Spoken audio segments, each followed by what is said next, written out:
بسم الله الرحمن الرحيم اللهم صل على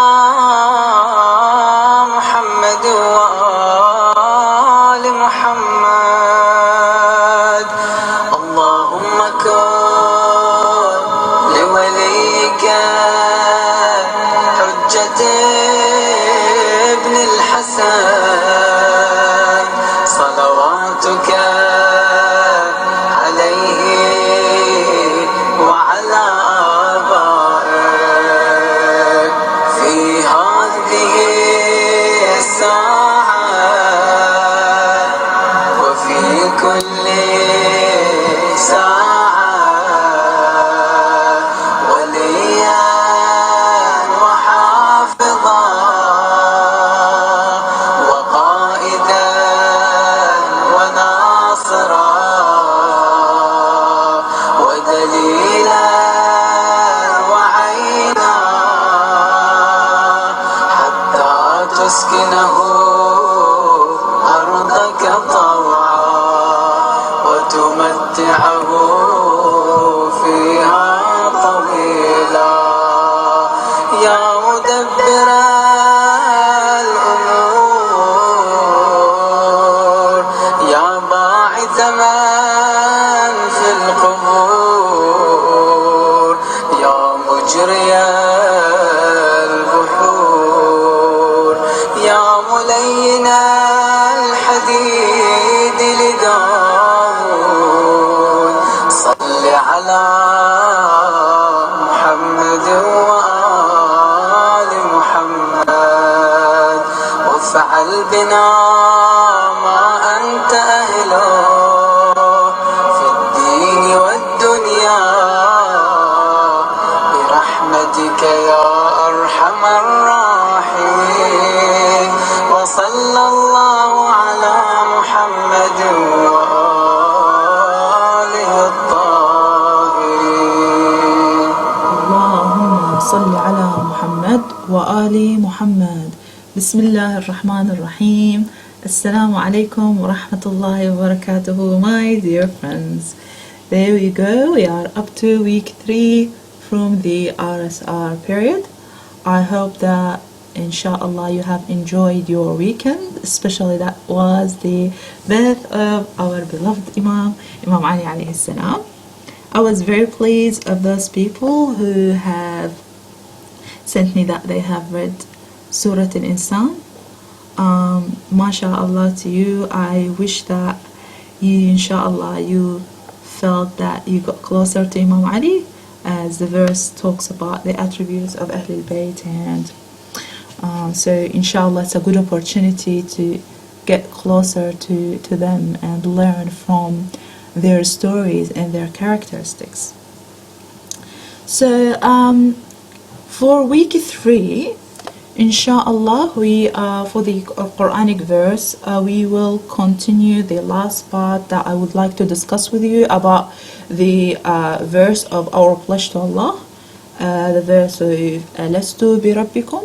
So inshallah we talk about the few things that I want to discuss with you to finish off this part, and inshallah next week we will start with a new verse. So just a quick revision from the last week. You remember that we talked about the different people who have it, the memory to their pledge to Allah strong in them, and we said those people have like their soul always at peace, always at comfort, and it's like Imam Hussein alayhi salam and his companions. And we also said that some people who had got it weak in them, like ourselves, we said like those people that are always in a battle between their good soul, the soul that blame them if they do bad, and the bad soul that, you know, command them to do sins. So they are always in a battle, and we should try to always, inshallah, win this battle and give it to the good side. And we also talked about those people who don't have the memory at all, and basically though because like they lost the good side of their soul, and all what they have is that commanding soul that command them to do sins, and that's why all their soul is evil and darkness. So today I would like to talk to you and discuss about the symptoms of those people who lose their promise to Allah or their memory to pledge Allah. I believe that you already know it. I'm just gonna like touch on it, but from a different perspective. We're gonna look at it as a disease. Like, for example, like you all know about the flu disease. Say, like, and the flu, people when they get the flu, they get sneezing and back pain, generally muscle pains. So like, like once people get these things, and runny nose, once people get these symptoms, you know that they've got flu. So you start to give them treatment or something. So we obviously don't want to get this disease. So we want to know its symptoms and try to prevent ourselves from getting it. And a very important factor in this prevention is being able to defeat the whispers of shaitan. So this is basically what we're going to talk about, and let's start with the symptoms of the disease. So what happens if people lose their pledge to Allah? They won't feel connected to Allah subhanahu wa ta'ala because they have lost the good side of their soul. It's like, they don't have connection to Allah, and they won't feel keen to do good things. So for example, if you tell them it's time to pray, get up and pray, they will laugh at you. They will like what you talking about, this is not me, I don't pray. Or you tell them like, it's Ramadan, you should be fasting, they will laugh at you like, what you doing? Or for example, they will start liking bad things. For instance, like eating non-permissible food is something very normal to them, or drinking alcohol is something normal to them. For instance, if someone like us, like hear about, someone Muslim drinking alcohol, you would feel concern inside you. You'd feel like, pain, and you'll feel like, like not comfortable about it. That's because that good side of your soul is, basically you still have connection to Allah, and you feel like not good about it.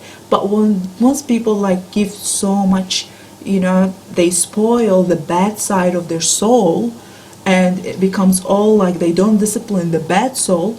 It's like basically it's like they give the control to that negative side of the soul, and it will just control them until they lose the good soul completely, the good side completely. So so they start liking bad things, as I mentioned. And the worst of the symptoms for this disease is that they become friend of shaitan, and unfortunately enemy of Allah. So that is the main symptom of those people who lose their pledge to Allah. And they can reach to the stage where they are even ready to kill their imam. And that's exactly what happened with people in Karbala, as I mentioned in the last lecture. People, like, they were so happy that they are very confident about going against Imam Hussein alayhi salam and killing him. Unfortunately, may Allah protect us away, keep us away from those people, inshallah. We look after our soul and vaccinate our soul, and inshallah we'll never be part of those people. So it sounds really exciting, and like, we now know the symptoms of the disease, and so we want to prevent ourselves and get some vaccinations. So let's warm up and say a loud salawat. Allahumma salli ala Muhammad wa ali Muhammad.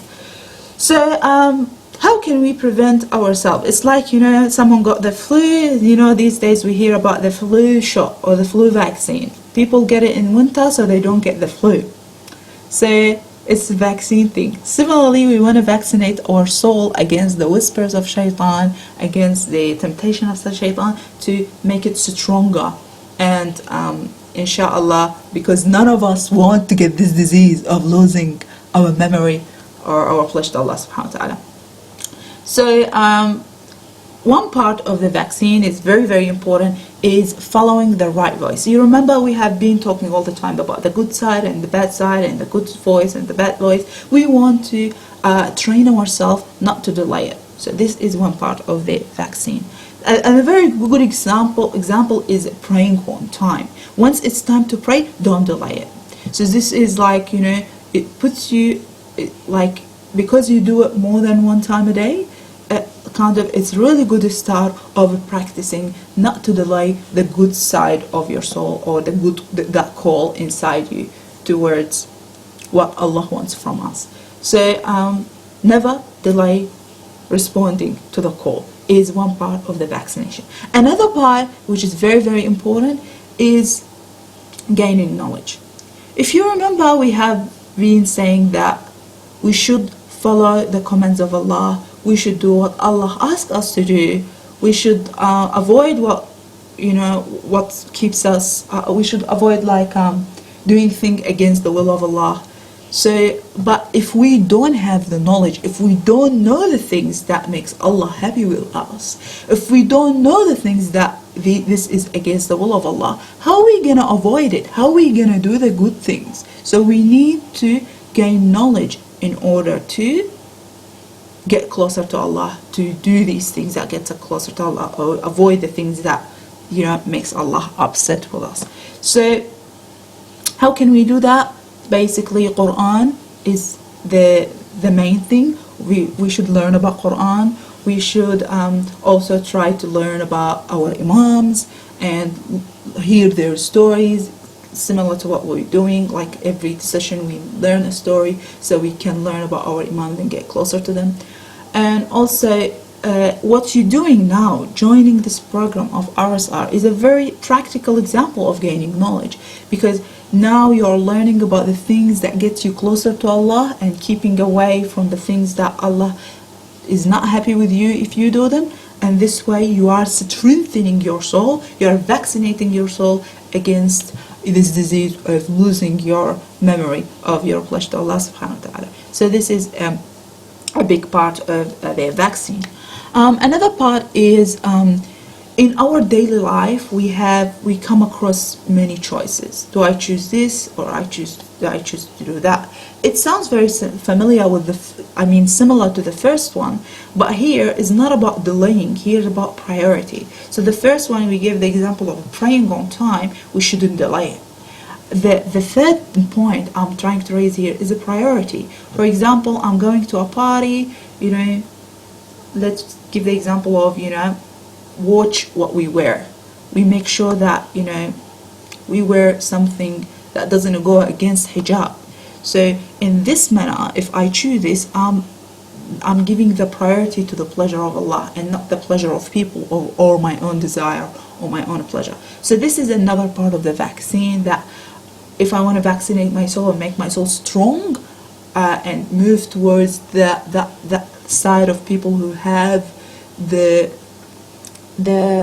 voice strong in them and their soul is always at peace, I should do these three things, and one of them is giving the priority to the pleasure of Allah.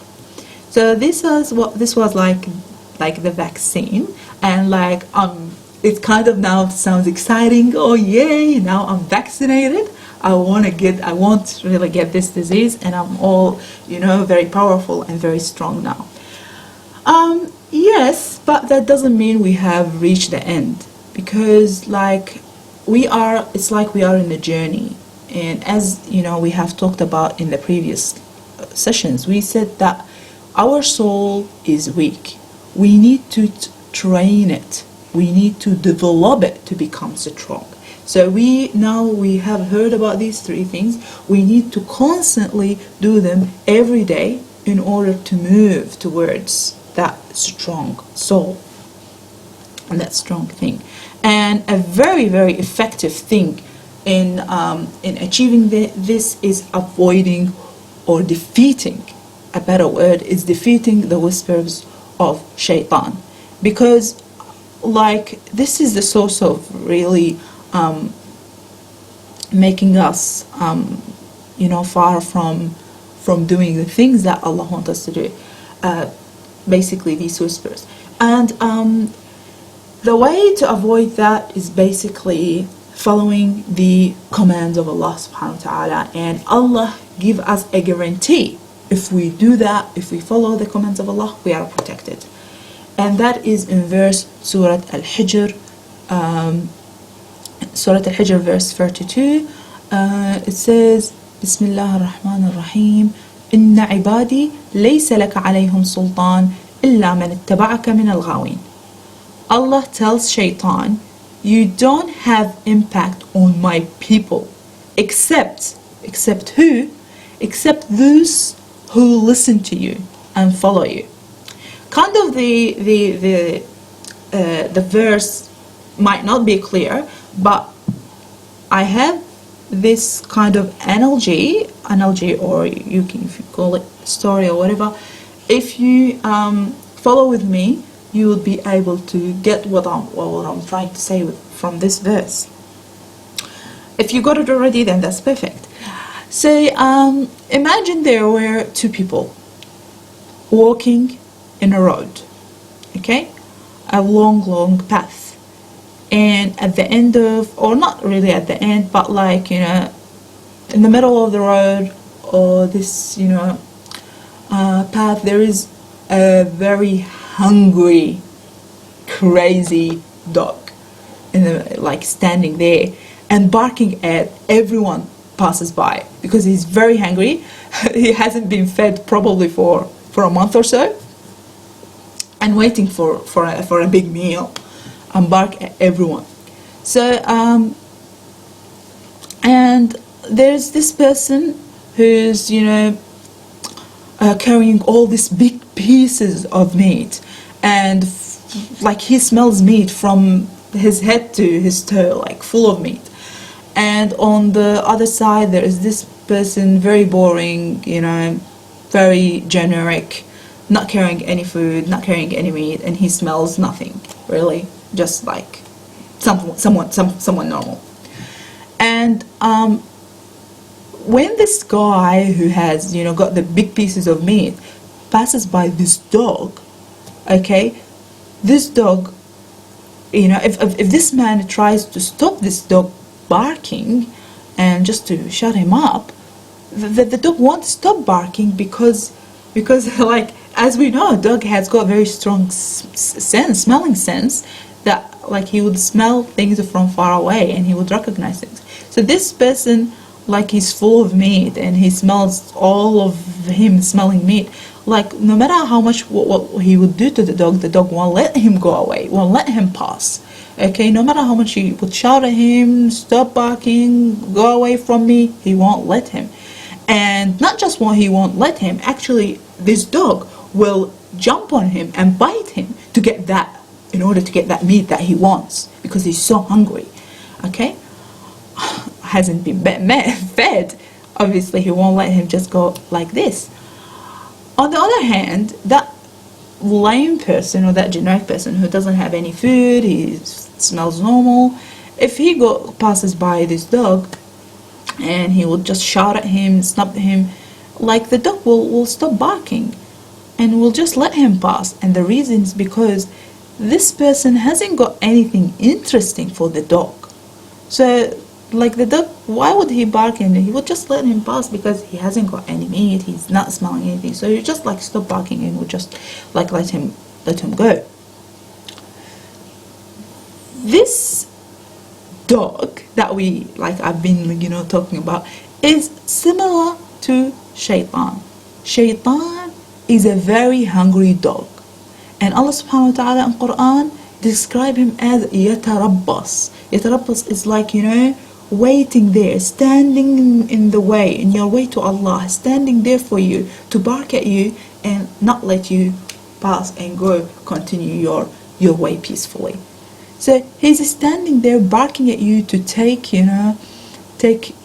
to basically take the opportunity from you to walk your way to Allah.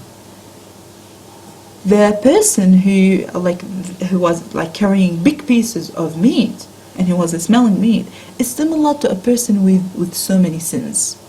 A person with so many sins looks so attractive to shaitan. Shaitan won't let him go easily. Well, obviously, with the tawfiq of Allah, and if we make du'as, even if we have sins, Allah will give us some tawfiq. But it needs so much challenge to get away from shaitan if we have so many sins, because we are very attractive, and shaitan, will jump on us and will bite us and will prevent us from keep going, because we are so attractive with our sins. On the other hand, that person who doesn't smell anything, smells normal, and is not carrying any food, is basically not carrying any sins. And that's why he's not attractive to shaitan, and that's why shaitan will just let him pass away. He will stop barking and will just stand on the side waiting for someone attractive with so many sins so he can jump on him and prevent him from continuing his way.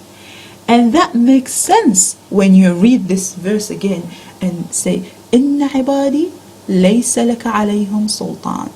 You have no control, no impact on my people. You cannot even reach them. You cannot not even touch them, except those who listen to you. Those people who listen to shaitan, who follow shaitan, have so many sins, and when they want to pass through, they won't be able to pass because they have so many sins and they are attractive to him. So he will not let he will not let them go through.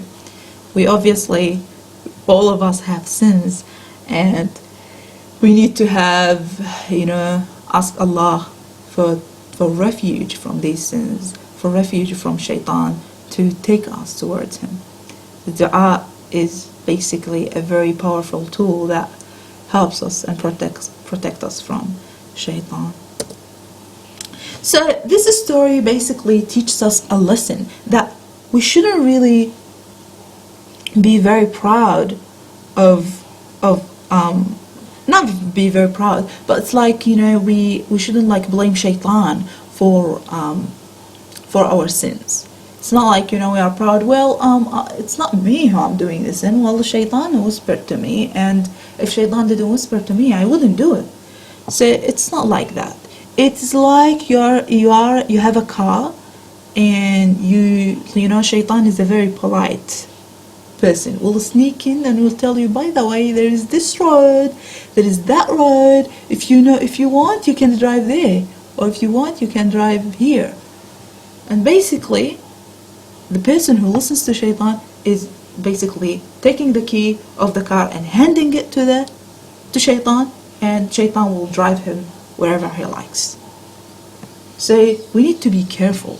We do not give the key to shaitan, and instead give the key to Allah, and Allah will drive us to heavens. Allah will drive us to himself, and that's how can we be protected, inshallah.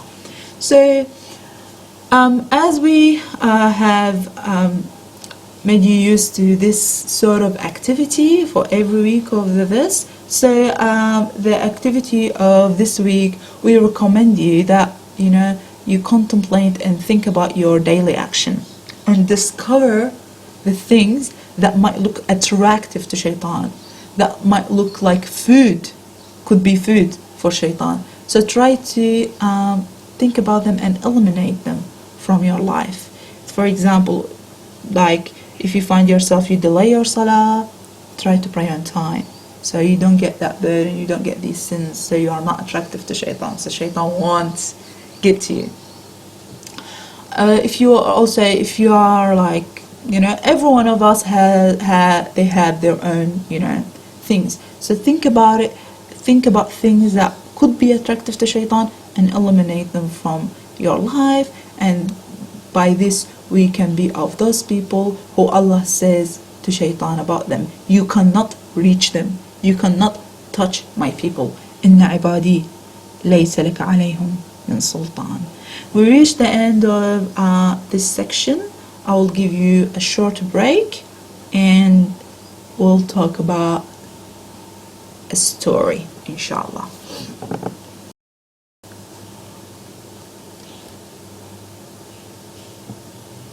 Ya Rabbi,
Okay, my dear friends, so we have reached to the second section of our session for today, and the virtue of the week. We have chose for you altruism.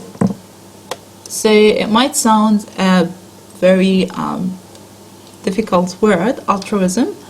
Another word for it is selflessness.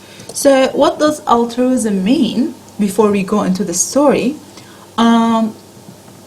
Inshallah you all know it, but just to refresh our mind about it, it means a unselfish concern for others. It's like when you put others before yourself, or when you look after the welfare of others, even if it's on the expenses of your own advantage. So today we're gonna have a story and take an example from the house of Sayyida Fatima alayhi salam, and take an example of altruism, and I'm sure it's going to be clearer, the meaning of altruism will be clearer to you after the story. So what's the story about? It sounds really exciting, especially probably for girls will find it very interesting. That the story is about the day of the wedding of Sayyida Fatima alayhi salam. It was narrated that on the day of her wedding, she got an indescribable wedding dress sent from heaven to her. I would just pause here before I finish the story and just mention about this thing that sent from heavens. For some of us, we might find this very like probably we might feel it's unreal. Like, how come a wedding dress coming from heavens? We shouldn't really think like this. These things are not just real, they are more than real. And Quran is full of examples about these things. For example, the Lady Maryam alayhi salam, the mother of Prophet Jesus. We've got in Quran example where Prophet Zakaria would enter to her and will find a big dish of fruits, like in her mihrab where she prays. Like mihrab is the place where she used to do her worshipping. So he would tell her, like, where did you get this fruit from? Because like every time we would go to her, he would find fruit not in their time. You know how we've got summer fruit, winter fruit. So if it's let's say if it was winter, he would find the summer fruit, or if it was summer, he would find winter fruit. So he'd say, where did you get that from, O Maryam? And she would tell him, I've got this from Allah. ذَلِكَ مِنْ عِنْدِ رَبِّي. So I mean, there are so many other examples. We don't really have the time to explain them, but these things are real. So back to the story. So yeah, so she got Sayyida Zahra alayhi salam a beautiful, amazing wedding dress sent to her from heavens. And after, like, you know, the end of the day, and when they went back to home, there was a poor man who knocked the door and asked for help. I'm a poor person, and my kids are really hungry. I don't have anything to feed them. And Sayyida Zahra alayhi salam, she remembered this beautiful verse of Quran in Surah Al-Baqarah, verse 92. The verse says, لَن تَنَالُوا الْبِرَّ حَتَّى تُنْفِقُوا مِمَّا تُحِبُّونَ وَمَا تُنْفِقُوا مِنْ شَيْءٍ فَإِنَّ اللَّهَ بِهِ عَلِيمٌ. You will never gain or attain the best reward until you spend in the way of Allah that which you love. Subhanallah. And whatever you spend, indeed Allah is knowing of it. So if you look at the verse, it uses the word al-bir. It's so powerful, it's so amazing, this word. Al-bir, like, you know, we have got different levels of reward. We have got reward, good reward, better, and we've got the best reward. Allah subhanahu wa ta'ala in this verse is telling us that you will not get that level of reward, the best reward, unless you spend of that which you love. And Sayyida Zahra alayhi salam, she wanted to get that best reward, and basically that's why she looked what she has in the house and she gave she looked in her soul and she found that this is the most thing that she likes inside her, that her wedding dress, and that's why she wanted to give it away so she can get that best reward. How amazing. Like seriously, if you think about it, you would say, okay, they could have given the man some food, they could have given the man some, money to help him buy some food for his kids, but she decided to give that thing she likes. So she preferred that, like the goodness or the welfare of that man over her own, pleasure or her own desire for like her love towards this dress. So it's really amazing, and this story can teach us many lessons. But the main thing we can talk about here that Sister Malak has, she wants to draw our attention to, is that no matter how much we love something, our love to Allah subhanahu wa ta'ala should be more important. Whether it's a car, whether it's a coat, whether it's a dress, mobile phone, whatever it is, our love to Allah should be more important. Another thing that we can learn from the story is that we should be selfless. Not to the extent, not to the same level as Sayyidah Zahra alayhi salam. Sayyidah Zahra is 100%, like 1%, 2%, 1% at each time we get closer to Zahra alayhi salam. We get closer to Ahlul Bayt alayhi salam by being, selfless people. We should also be considerate to others. Say, think of others. When they need something, we should be there for them to help them. And another thing that we can learn from this story is that we shouldn't look at how much we are giving or how special it is for us. Instead, we should look at what we're gonna get in the hereafter, because what we get from Allah is not temporary like these things we have in this dunya. What we get from Allah is better and permanent. Khayrun wa abqa. So we should look at that thing, that khayrun wa abqa. So unfortunately, we have reached the end of our session today. I'm saying unfortunately because I can already feel the connection to you guys, and it's so enjoyable that I'm talking and discussing to you, although like we're not talking directly, but I know that you're listening to these lectures and inshallah you're benefiting from them. So the summary of this week, alhamdulillah, we have learned about how to defeat the spirits of shaitan. Remember the activity of the verse. We want to get or eliminate all the things that can be attractive to shaitan from our souls, so he can't find anything interesting and leave us alone. Another thing is that we learned about altruism from Sayyidah Zahra alayhi salam, and that we should put the others in front of ourselves and try to be selfless. And I should remind you about the videos that I will send you in the email. Don't forget watching them.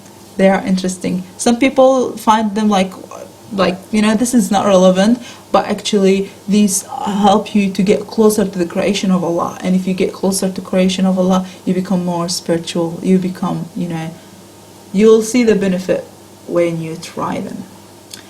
Now we have reached the end of our session, and inshallah we'll look forward to talk to you next time. Fi amanillah. Wassalamu alaikum wa rahmatullahi wa barakatuh.